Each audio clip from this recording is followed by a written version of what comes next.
Good evening, ladies and gentlemen. You're listening to the Wall of Power Radio Hour. This is your host, Paul Metza. Tonight we have Jelly Bean Johnson, a musician who grew up on the north side of Minneapolis alongside of other musicians like Prince, Jimmy Jam, Terry Lewis, and others. He came into the national consciousness playing drums for a band called The Time, a band that was produced by Prince and also featured prominently in the movie Purple Rain. He's still playing with The Time and also sits in all over town, not only being a great drummer, but he's a phenomenal blues guitar player. We're going to have him on for the whole session, and at the end of the show, he and I are going to do a little blues jam on the guitars.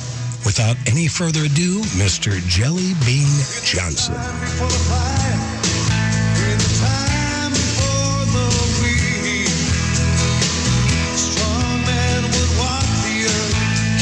Jelly Bean Johnson, thanks for coming down on almost early morning for a musician to the Wall of Power Radio Hour studio. It's good to have you, brother. Glad to be here. I ran into you. I did a little gig at the Caboose Saturday night, and you were down. You go out and see a lot of music, don't you, when you're in town? Yes, I do. Tell the people, and you also like to make a weekly stop at Shaw's, where Willie Walker and I play every Thursday, Shaw's Bar on 16th and University of Northeast for the jam session. Yeah, it's like it'll be tonight. And it starts at 8:30 and it goes to 12:30. And I like to go in there. We have some younger kids come in there and they play earlier because, of course, they got to get out. Right. And then I just like to jam and stuff. It's a great scene. I like the Northeast over there. It's like its own little community over there. Oh, it sure is. I mean, there's still immigrants over there that still speak Russian and Polish. Wow. And I mean, there's clubs everywhere. Yeah. Over there, so it's a cool scene, man. Yeah. Well, some magazine named Northeast Minneapolis the hottest arts district in the country. I can believe that. Yeah. I mean, really, that's what I like about it. It's really artsy. They got some cool clubs over there and stuff, and the music is great. Yeah, and great restaurants. Great restaurants and stuff. Yeah. And very rarely a cover. And very rarely a cover. That's the really cool thing about Shaw. Very rarely is the cover. I go in and jam with her, Lisa Winger, on Wednesday night. Sure, okay. And it's packed. It's fun. And who leads? Is it Jimmy Primetime Smith that leads the jam on Monday? Primetime Smith and Mark. Now Mark's a lawyer. I forget his last name. He's gonna be Lamone. Yeah, Mark Lamone. Okay. Those two run it, and so it's a great scene. I always go every Monday night, and I stay there till about 10:30, 11 o'clock, and then I go to jam at Bunkers. Wow. Yeah. Jelly Bean Johnson, my guest in the studio today. Most of us, when we heard your name, you were playing drums with The Time. Yeah. So, it was crazy when, I heard it was, many years ago when I heard you play guitar. Yeah. But you are one hell of a blues guitar player. I try.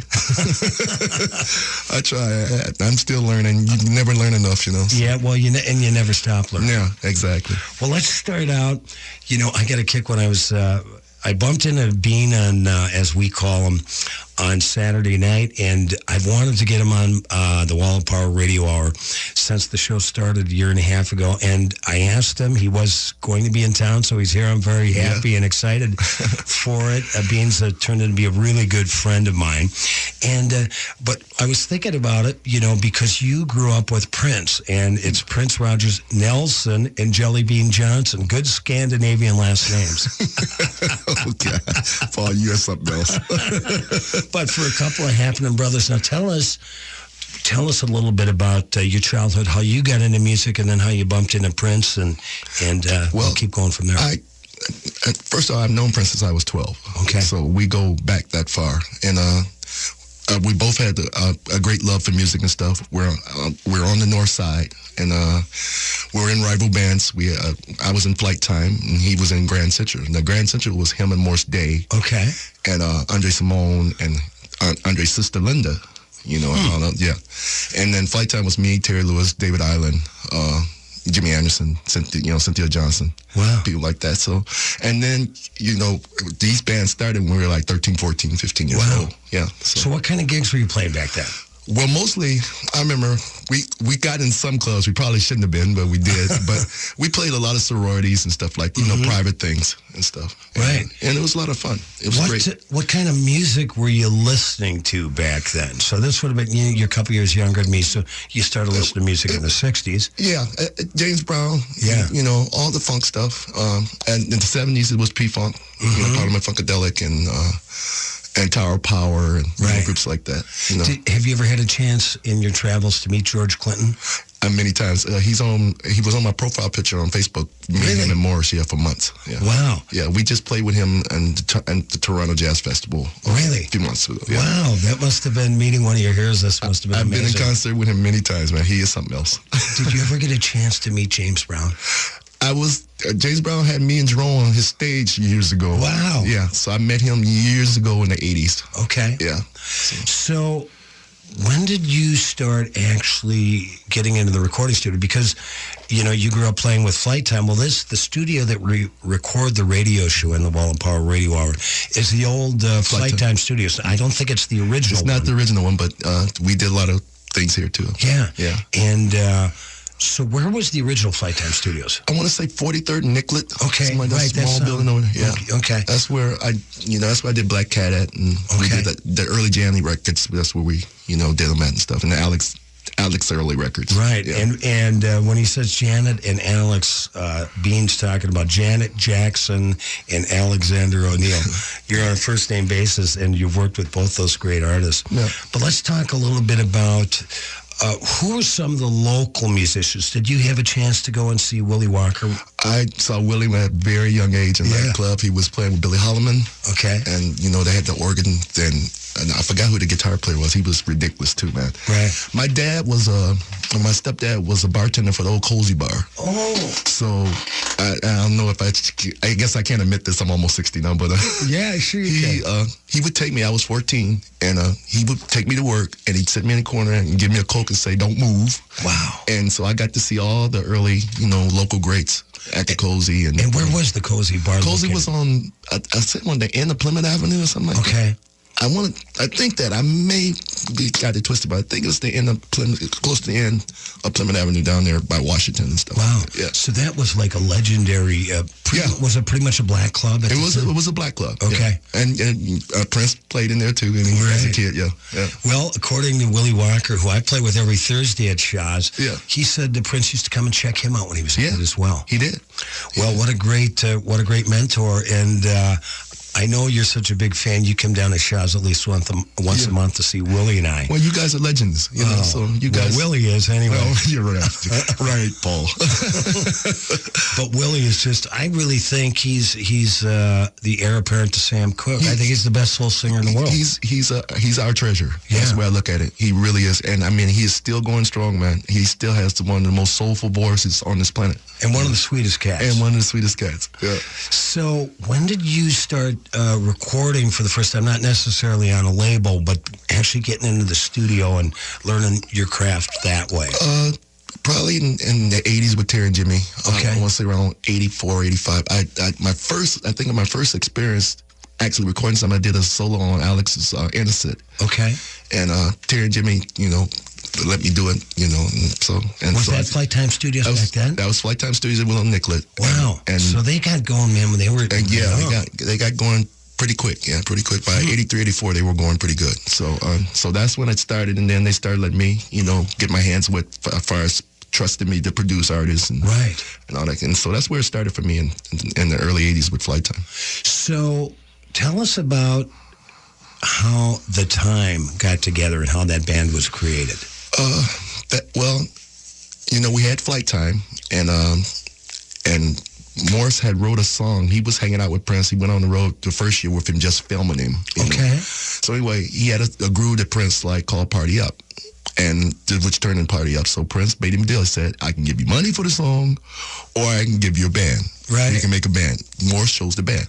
Okay, the only problem with that is Morris is a world-class drummer himself. Me and him grew up, 11, 12 years old, side by side playing the drums. Something else I would know. That's great. Keep going. Keep telling the story. So they had a meeting and stuff, and I was invited because, Morris was the drummer, and Alexander O'Neill was going to be the lead singer. Okay. So anyway, they went to the meeting and stuff, and Alex obviously got under Prince's skin, so he told Morris to go back and get me, and that he was going to sing. Well, Morris was reluctant to sing at first because he said, I'm a drummer. He said, Prince, oh, no, I'll teach you what you need to do. Really? Walk. And so that's how we were formed. And Jesse Johnson came to town, and we saw him, and he sounded like Hendrix, So, so we said, okay. So that's... Where did Jesse come from? He was originally from Rock Island, okay. From Rock Island, Illinois. Yeah, he was playing in all the biker bars and stuff down there. Really? Yeah.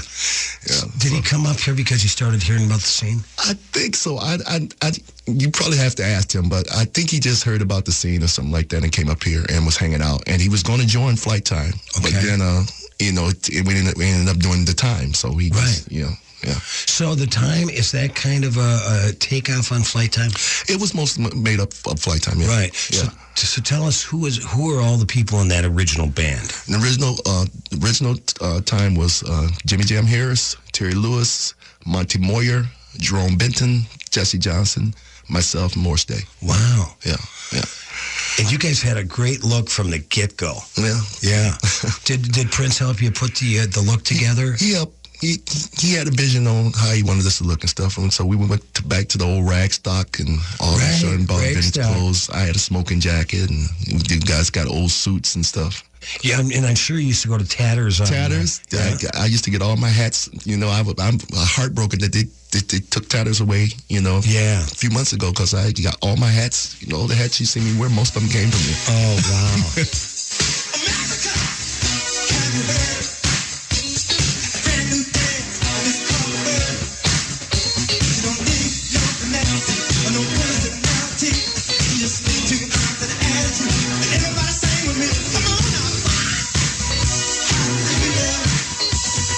More with Jelly Bean Johnson on the Wall of Power Radio Hour after these messages. The Two Gingers just can't get enough of Paul Metsa. He's smooth, yet strong, a great mixer and very refreshing. The Two Gingers are his biggest fans. They're at practically every bar, club and restaurant in Minnesota to see his shows. And now they've taken to following Paul around the country. Texas, New York, Nebraska. You never know where you may find the Two Gingers. Just ask the bartender for them. Two Gingers Whiskey. What could happen? Hi, Matt McNeil for my favorite Toyota, the Sienna from Rudy Luther Toyota. It's the most amazing vehicle I've ever owned. It's so good, after a decade of driving one, I just bought my second one. Roomy, seats the entire family and their friends and the dog. The safety features, the entertainment system, the fuel economy. Siennas are fantastic vehicles. I will likely own a Sienna as long as I'm driving. See for yourself by test driving the ultimate family vehicle, the Sienna, at Rudy Luther Toyota, the southeast corner of 394 and 169 in Golden Valley. Enjoy a delicious home-cooked breakfast or lunch away from the kitchen at Milda's Cafe, now open 7 days a week. Milda's Cafe has been cooking up family favorites since 1964. Grab a coffee and sit down for a delicious Philly scramble, house-made rolls, or Denver omelet. Stop in for lunch where you'll find authentic Finnish pasties every Monday, Wednesday, and Friday. Open weekdays 6 to 3, weekends 8 to 2. Milda's Cafe on Glenwood Avenue, 4 blocks east of Penn. Hi, this is Laura with Food Freedom Radio. And I'm Karen. Join us every Saturday at 8 a.m. It's all about food, Laura. Right, the health of the planet. Carbon-based farming can solve the climate crisis. Well, because community is medicine. And it's not about one seed to rule them all anymore. One seed rules the world. Yeah, let's have something else. Let's worry about our individual health, our community health, the health of the planet, while eating food. Yeah, because it's all tied to food. So listen to Food Freedom Radio every Saturday at 8 a.m. on AM 950, the progressive voice of Minnesota. The number one source of the Twin Cities gay scene is all digital. Follow Twin Cities Gay Scene on Facebook and Twitter. Sign up for the Scene Shot email blast for weekly updates and chances to win great prizes. No app is needed to view the bi-weekly web editions of Scene. It's GLBTQ media for the mobile generation. Find it all at TwinCitiesGayScene.com. That's TwinCitiesGayScene.com. I'm Fuad Reves, a home builder. Did you know there's a deadly, invisible radioactive gas that can seep into homes from underground? It's radon. Breathing radon can cause lung cancer. So protect your family. Talk to your builder. Tell them you want a healthier, safer, radon-resistant home. Learn more. Visit the EPA at epa.gov/radon. That's epa.gov/radon. This public service announcement is brought to you by the EPA, who does not endorse this particular builder or any other commercial enterprise.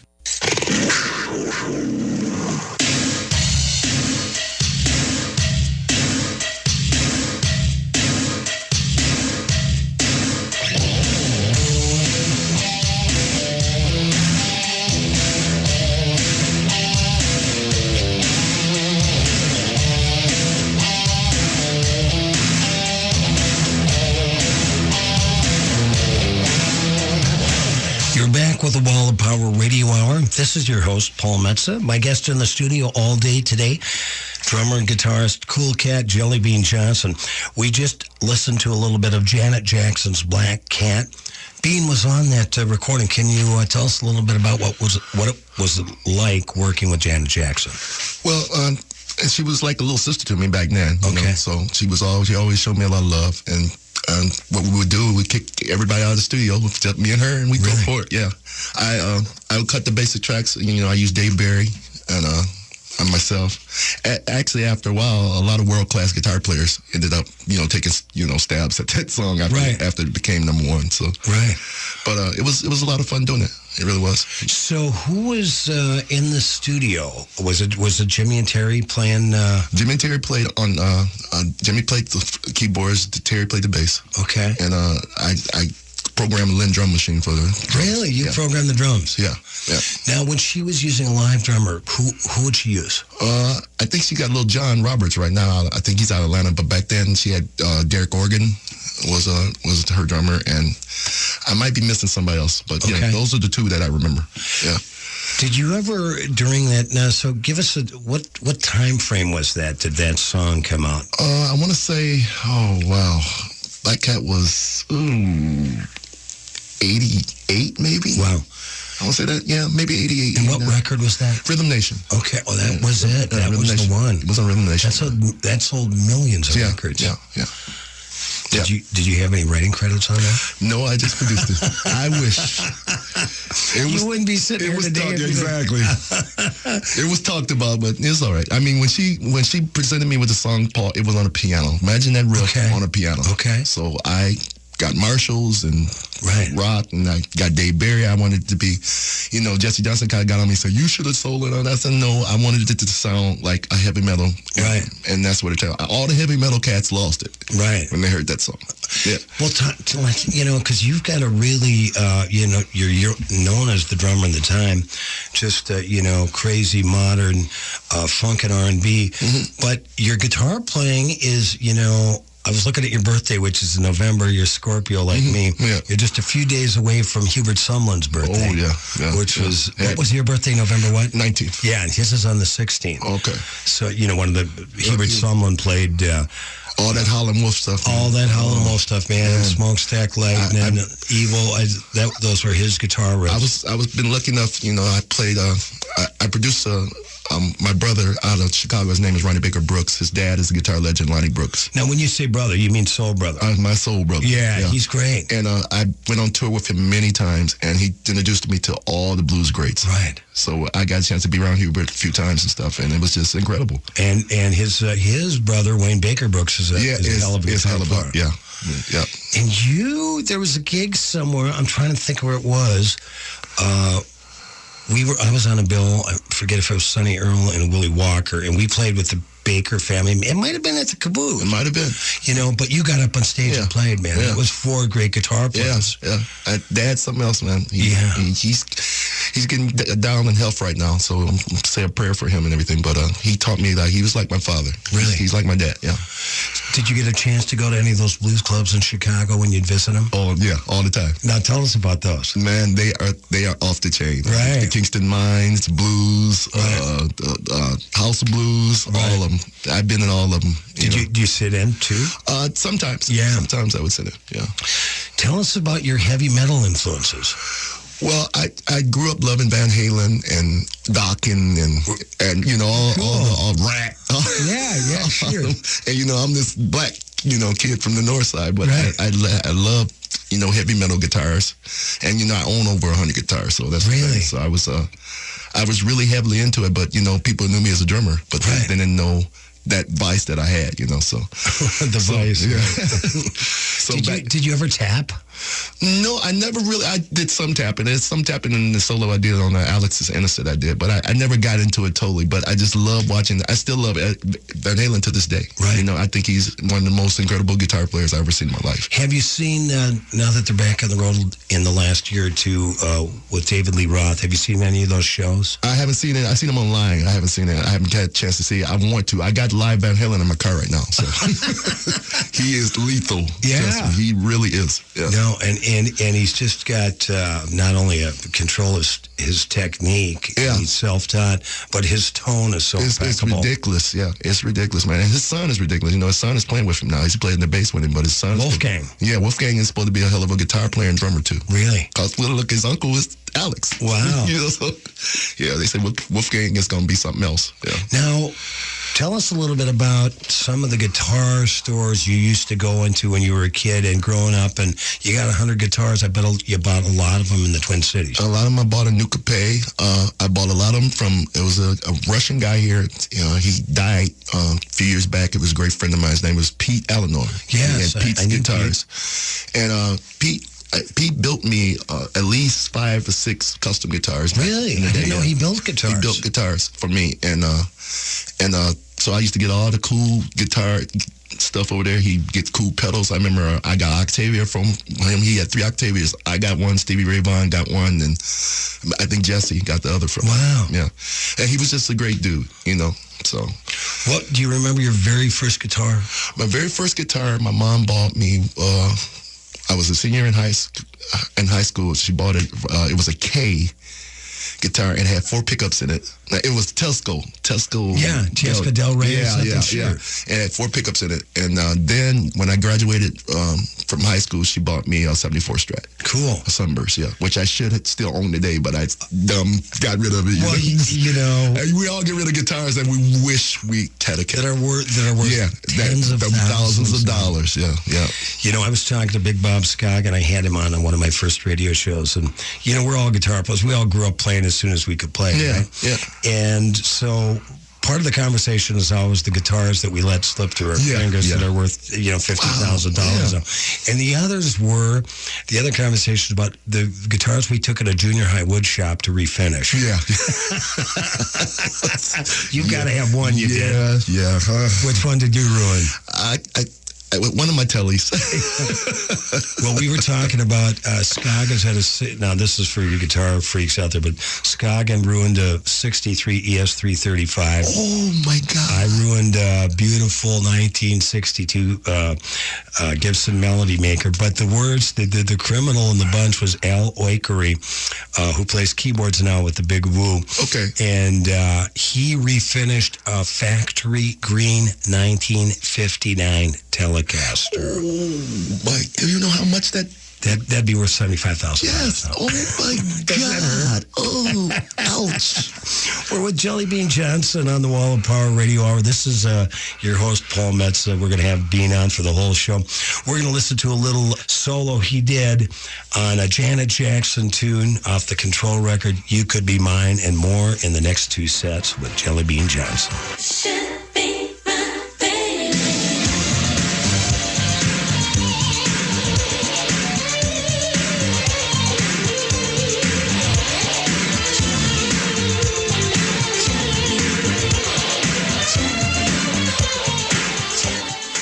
Moe's Tax Service, family-owned and operated since 1971, providing a full spectrum of tax preparation and associated services. Think about it. Why would you take your most important financial information to a franchise operation with a cheap basic package that goes up dramatically once you're in the door? You can find out all you need to know about Moe's by visiting www.moestax.com. That's MOHS tax.com. Or call them at 612-721-2026. Don't be a blockhead. Go to the professionals at Moe's Tax Service. The 2 Gingers just can't get enough of Paul Metsa. He's smooth, yet strong, a great mixer and very refreshing. The 2 Gingers are his biggest fans. They're at practically every bar, club and restaurant in Minnesota to see his shows. And now they've taken to following Paul around the country. Texas, New York, Nebraska, You never know where you may find the Two Gingers. Just ask the bartender for them. Two Gingers Whiskey. What could happen? Hello, humans. This is me, Ellie Krug, with Ellie 2.0 on Monday mornings at 7:30. This Monday, I'll talk about a group of idealists in real time. The Parkland, Florida high school students who are reshaping the landscape relative to the sale of assault rifles. These kids, most unable to even vote, are doing what others have been unable to do. Get us focused on guns. I've got a vision for a better world where everyone has a place at the table. Ellie 2.0, engaging in real on AM 950. Hi, friends. I've been talking to you about Minnesota's first green cemetery, Prairie Oaks Memorial Eco Gardens. It's an entirely new way of looking at our last earthly step. Burials are designed to have as little impact on the environment as possible. For many of us, a continuation of the commitment we made during our lifetime. Let me suggest you go to the website, mngreengraves.com. Explore what it is. Prairie Oaks Memorial Eco Gardens. It's a lovely place, a peaceful place. Minnesota's first green cemetery. Lowry Hill Meats, your neighborhood full-service butcher shop that works directly with family farms. Using whole animals gives Lowry Hill Meats the benefit of preparing custom cuts and dry aging. They offer beef, lamb, goat, pork, and poultry, including whole duck, roasting hens, turkey, quail, pheasant, and Cornish hens. Their sausages are made fresh in-house weekly using 40 rotating recipes. Try their handcrafted sandwiches. They are second to none. Lowry Hill Meats is located at 1934 Hennepin Avenue in Minneapolis or online at LowryHillMeats.com. It may seem odd to be thinking about air conditioners in Minnesota in March, but it is better than waiting until the middle of July when you can fry a steak on your sidewalk. Fortunately, Standard Heating and Air Conditioning is offering $1,000 or more off high-efficiency air conditioners until March 30th. Save money and spend the summer in cool and relaxing comfort. Visit standardheating.com for details and come visit us at the Minneapolis Home and Garden Show. Standard Heating and Air Conditioning, the comfort you deserve. With your AM 950 weather, I'm Sam Turnberg. Tonight we'll have a low around 37 with a chance of drizzle after 9 p.m. Tomorrow that drizzle could continue with a high near 45, and Monday we'll see a high near 36 with a chance of rain and snow. Don't miss the Midwest's largest health and wellness show. It's the Healthy Life Expo this Saturday and Sunday at the Minneapolis Convention Center. See up to 200 exhibitors, free speakers, and more. The Healthy Life Expo this Saturday and Sunday at the Minneapolis Convention Center. See it all at expoguys.com. That's expoguys.com.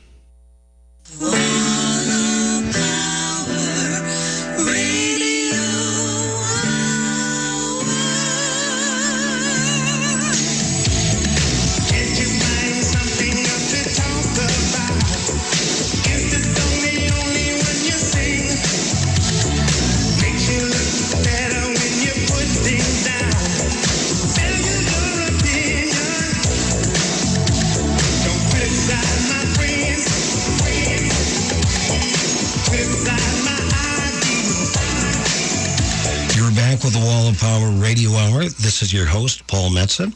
We just listened to a song that my guest, Jelly Bean Johnson, wrote for Alexander O'Neill called Criticize. Tell us a little bit about how that tune came about.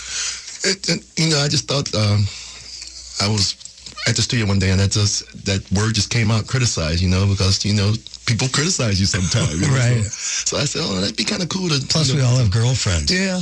So you're bound to get criticized at some point, the things we do, So anyway, I got together with Lisa Keefe, and who has a great voice, too. And we came up with lyrics for it and stuff. And then I cut it. There's a lot of heavy guitars in there, but they're mixed down in there. Mm-hmm. And I put keys on it and stuff, sequenced the bass and drums, It came out really cool, and then Jimmy, you always let Jimmy bless it, Yeah. Put his little two things in there, or a few things in there, and it turned out really cool, man. And it turned out it was number one in London, wow, for sure, and it was top 5 here in Ireland. Wow, yeah. So I was really proud of that. Well, I know our friend Bobby Vandell played drums for Alexander O'Neill, and I think I don't know if it was on a bill or whatever, but I remember Bobby telling me that they played Wembley Stadium with Alexander. Yeah, Alex is huge in London still today. Yes, he is. Wow, yeah, that's phenomenal. Yeah, he is huge over there. And occasionally you still bump into Alexander later in the evening at Rudolph's Barbecue. Oh, yeah. Yeah, that was a given. He loves his ribs. Yes, he does. Now, tell us a little bit about, growing up with Jimmy Jam and Terry Lewis. you watched their whole evolution as musicians and then producers. Yeah. And big time producers. Yeah. I give them all the credit in the world, man. I watched it happen. I had a front row seat, you know. Yeah. So they just involved. They're two of the world's greatest songwriters of all time. Yeah. Yeah. Do you ever? Where do they live? In Los Angeles? They live in Los Angeles. Okay. Do you get a chance to hang with them when you get out? Not as much anymore. You know, I used to, but we don't see each other as much anymore. So. Tell us about Alexander O'Neal and how he fit into you guys all growing up together. Well, Alex was in Flight Time. So that's when I first, he was in the band Flight Time. So that's when I knew what kind of singer he was. He came to town. I saw him with the Mystics. Remember the Mystics? Sure. And he was singing with them. And I was like, God, he just had that country soul, man. He had this incredible voice. So then when he got a chance to be in Flight Time, I was like, Terry, we got to get him. You know? Yeah. So then, that whole thing went on with the Time stuff, and that didn't work out. But as soon as Terry and Jimmy got fired out of the Time, they went back and started doing producing. They grabbed Alex, and we did his first record. Wow. One that Innocent is on.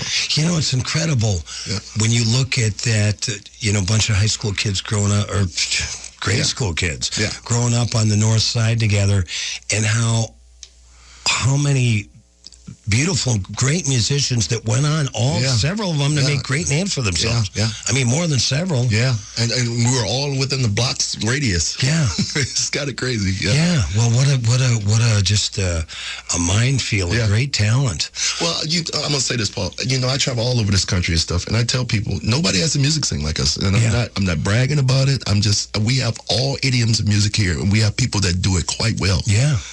So, and that, I'm proud of it. I'm proud to be, No, and likewise. And, I just got back from New York City. Yeah. And, boy, trying to find a good band out there Sunday or Monday, you got to really look. Really got to look. You might not find one. And you might not find one. But here, in Minneapolis, 7 nights a week, you could find something good. And almost in any style. Yeah, yes, sir. Funk, R&B, rock and roll, folk, punk. Not many towns can say that. Yeah. And you know what? I've told people for years what's knocked me out is what a great reggae scene we have here. Yeah, we got some great reggae. Wayne McFarlane is a legend. Yeah.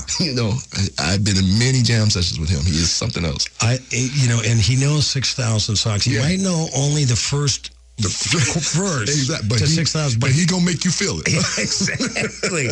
I've been trying to get Wayne on for sure. Yeah. Now, tell us a little bit, for the people that don't know, and refresh me, the Time's first record and then Purple Rain wasn't around the same time? The movie? Or was it a little before? No, the first record was a little bit before. It was Get It Up. That's the album. The first song was Get It Up, and that was 1981. Okay, yeah. So, Purple Rain was 84. Right. So you guys started to play. What were your first tours like? Where'd you go? Where'd you play? Who'd you play with? Well, the first one, and then this, I'll never forget, this it scared me within no end. Prince took us to Detroit, and we were so surprised. Wow. It was 26,000 people.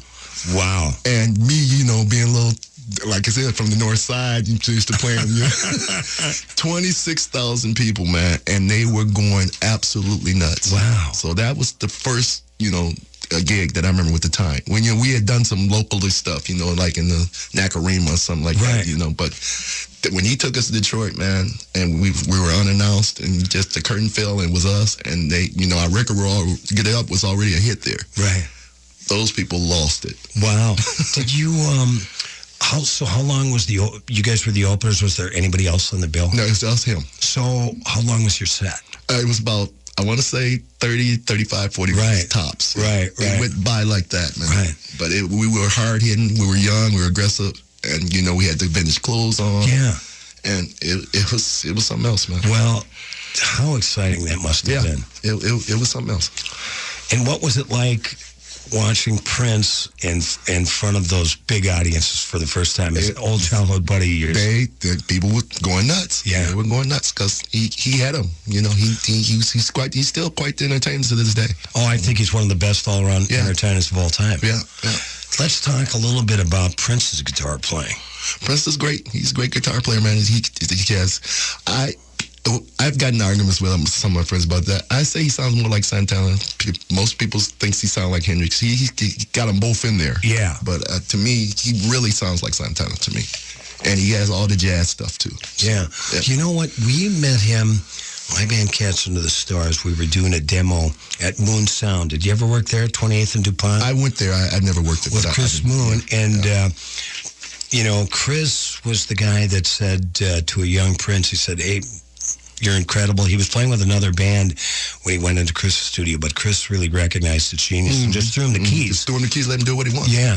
And so we'd see him hanging out. We'd get to, in fact, we did our first recording session. We painted the studio for studio time. Okay. And I remember this short little good-looking black cat in the corner just kind of, you know, shaking his car keys, ready to get in. And then, you know, about a year later, I'm hearing about, you know, I think Prince's first record 78.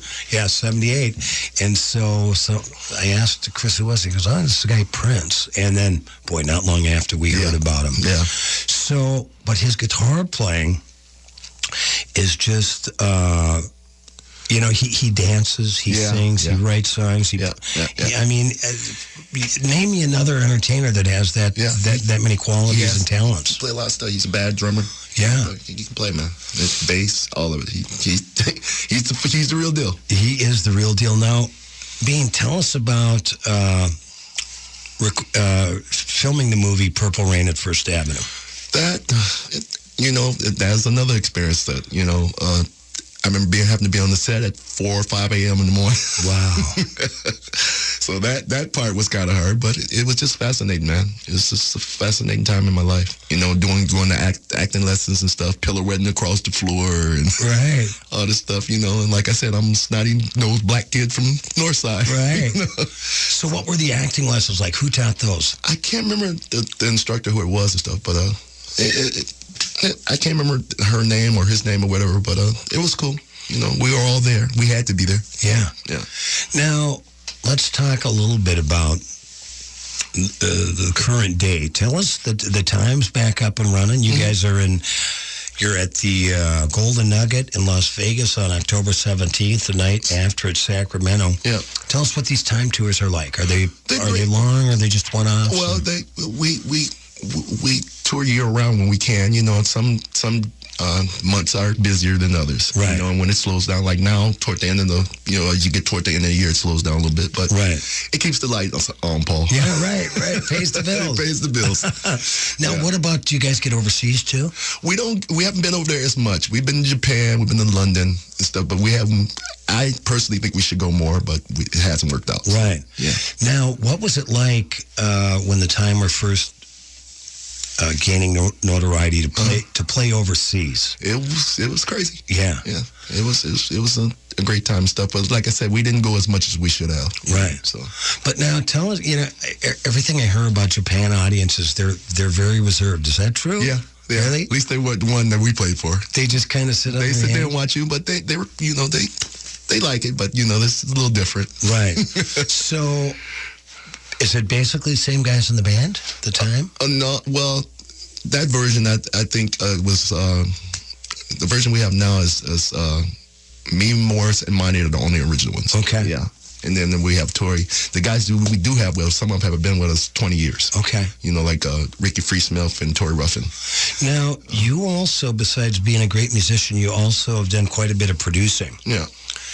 Mint Condition. Tell the people about Mint Condition. They're another band that I am so proud of them, man. They're like my musical sons. I did their first record back in 91 or whatever like that, and they show me so much love even to this day. And are they St. Paul cats? They're St. Paul. Right. And mostly St. Paul, but they are world-class musicians, man. And they've been around they've been around 25 years. Yeah. 25 years, man. So That's just phenomenal. They are still going strong. Yeah. And so you produce stuff for them? I produced their first record, man.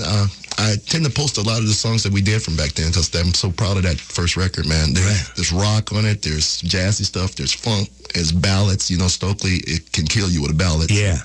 It's just a phenomenal first record, man. It really is. So, what kind of music are you listening to now?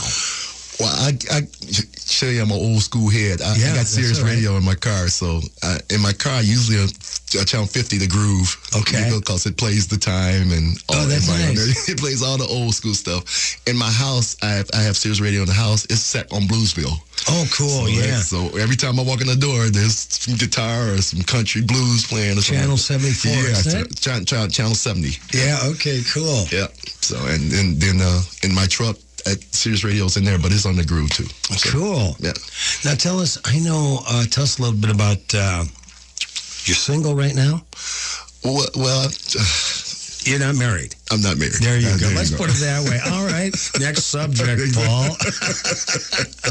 But you got a lovely daughter, and I know her mother. I've known her mother for years. Yeah. What's she up to? Tell us a little bit about her. She's just a gorgeous young woman. She's Georgia Blues, and she's 9. And she's at home today. They don't have school today. But normally, I just got her a new pink bike. Nice. So I love her to death. I have 8 kids. I have 6 daughters and 2 boys. So. Wow. Yeah. You get a lot. You're busy at Christmas buying presents. Oh, yeah. Christmas is quite expensive. I have 5 grandkids, too. So 5-6 grandkids. So. Well, you're the coolest granddad I know. More with Jelly Bean Johnson in the last set of the Wall of Power Radio Hour. We're going to grab our guitars and jam on a minor blues after these messages.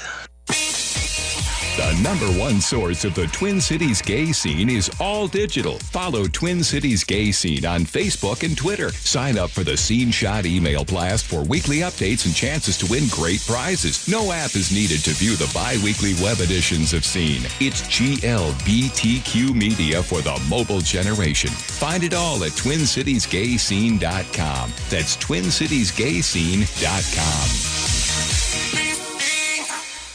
Victor's 1959 Cafe in South Minneapolis is a locally owned and operated restaurant offering traditional Cuban food. Open for breakfast and lunch daily with dinner Tuesday through Saturday. For night shift workers, Victor's even has both a morning and evening happy hour, and Victor's now accepts dinner reservations too. Stop in and try some delicious authentic Cuban cuisine like ropa vieja and seafood paella. Make your reservation and learn more at victors1959cafe.com. Victor's 1959 Cafe, revolutionary Cuban cooking. This is Gregory Rich from Habitation Furnishing and Design.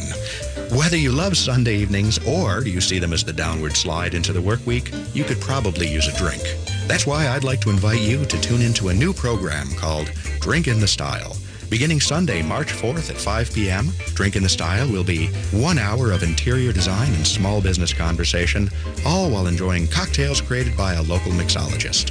Drink in the Style, starting March 4th, and brought to you by Habitation Furnishing and Design. Why must the world be so cold? They've gone against what was told. Thinking rape is cool, think about it. They think it's not wrong, violence against women, the rape, the abuse, the emotional, physical, they all hold the hate. Think about it. Is it right or wrong? What attracts you? I'm not saying no names, but you laugh. Talk about it like nothing is wrong. Think about it. They all hold the hate. Gotta stop the violence. Stop the hate. Think about it. Sponsored by the Minnesota Indian Women's Sexual Assault Coalition. The first sentence of his email said, "I'd like to stay anonymous." And the second sentence said, "I'd like to donate $1 million to the Global Good Fund. Where should I send the check?" I'm Tony Lloyd, and I'm the host of the brand new show, Social Entrepreneur. If you love stories that engage, inform, and inspire, you don't want to miss it. Join us every Monday from 7 to 8 a.m. right here on AM 950, the progressive voice of Minnesota. With all the convenient big box stores that sell appliances, why do so many Minnesotans choose Warner Stellian? Check online to learn that Warner Stellian is a Minnesota family-owned business for over 60 years. Warner Stellian sells more brands than anyone else, and our passionate specialists are committed to impressing you so much that you'll refer us to everyone you know. That's our mission here at Warner Stellian. Ask around, check us out online, and when it's your time to buy appliances, join over 300,000 Minnesota homeowners and choose the specialists, Warner Stellian. You are back with the Wall of Power Radio Hour. This is your host, Paul Metza. In the studio all day today, one of the best musicians to ever come out of the north side of Minneapolis, and that is saying a lot, drummer and guitar player and cool cat, Jelly Bean Johnson. Bean, it's really been fun chatting with you today. You are playing with a great group right now called F Deluxe. Yeah. Tell us about that. F Deluxe is me, Paul, Susanna, and Eric Leeds. Okay, tell them who Paul and Susanna are. Paul was in the time back in the day and stuff. St. Paul Peterson. St. Paul Peterson, yeah. I've known him since he's 18 years old. Wow. And Susanna Melbourne's from Los Angeles. And Eric. What was she in the Bangles or what? No, she wasn't in the Bangles, but her twin sister is Wendy. Oh, her twin sister played with Prince. They played with Prince. There we go. Yeah. So, and Eric Leeds, great saxophone player, saxophone extraordinaire legend. And who's playing drums with you? Right now, Mario Dawson has been our drummer for the longest and stuff. So, and Peter Shimke on keyboards. Well, that's in Eric's and that's Paul's, LP music. Yeah, that's LP music. Because Petar Janik is also the drummer too. Right. Yeah. Now, do you guys do some gigs at the Dakota Jazz Club in Minneapolis? It's coming up. We did it. We have a live record from there already. But really? But we're supposed to play it November 24th. Okay. Yeah. Oh, that's going to be great. That's is that Thanksgiving weekend? I believe so. It probably is. That's going to be a good weekend for people to come out. Yeah. And so tell people once again where they can come out, where you sit in every now and then. I sit in every Monday and Wednesday night at Shaw's over 16th and University, Northeast. And I've been sitting in with the Bunkers on Sunday and Monday nights. Cool. Yeah. Is there, tell us about some of your favorite Twin Cities musicians. I know Billy Franz, the guitar player extraordinary and bass player. Billy's great. Sonny, Mama Combo, Sonny Thompson, Michael Bland, who I think is the best drummer in the state. Yeah. The list goes on. Bill Brown, people like that. Johannes Tona, the bass player. And it's just David Island. David Island's like my brother, so I can't leave him out. We got a bunch of hotshot young great guitar players. We have Alex Kosak, we have Alex Rossi. Yeah. We got Jesse Larson. It's just monster guitarists. It just Minneapolis, St. Paul just keeps breeding these great musicians. Yeah, it's just scary. Jimmy Bayard. We got a bunch of great musicians, man. We're, like I said, Paul, we're blessed. Yeah, we really are. No, it's amazing, and in any of these clubs, most of them don't have cover charges until the weekend. Yeah, and no, I tell people that, man. I've been to Austin, Texas. God bless that. That's my second favorite city in the country. I've been to L.A., New York, Miami, and there is no music scene in the United States of America like ours. No, we're blessed.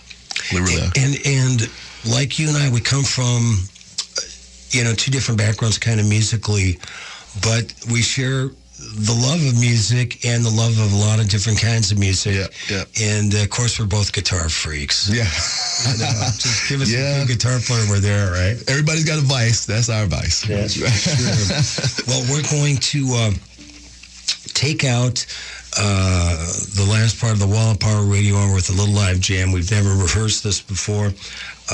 Blues guys don't rehearse. They just get up and play.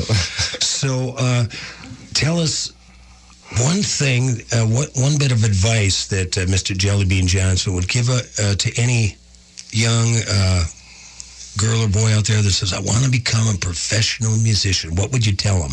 Stick to your guns, and be patient. Yeah. That's the hardest thing. And continue to learn and be humble. Yeah.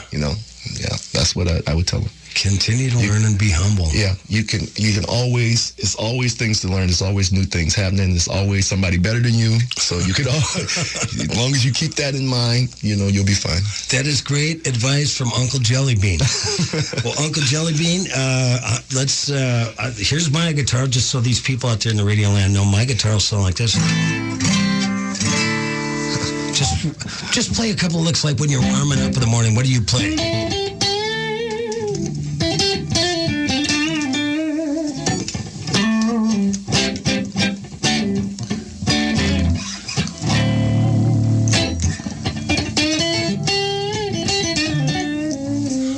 Sounds great, and Bean's playing that on a beautiful 1980s 3-pickup Gibson Yellow SG. That is one beautiful guitar. Thank you, bro. And a beautiful whammy bar. So we're going to do a little tune called Paul and Jellybean's Blues, key A minor, goes something like this.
listening to the Wall of Power Radio Hour. This show is produced by Paul Metza, engineered by Brad Kadamer, and recorded at the Minneapolis Media Institute. We'd like to thank our guest, Jelly Bean Johnson. Please support our sponsors. Like us on Facebook at Wall of Power Radio Hour. Follow us online at wallofpowerradio.com. And like my dad used to tell me, remember to be kind and make someone happy.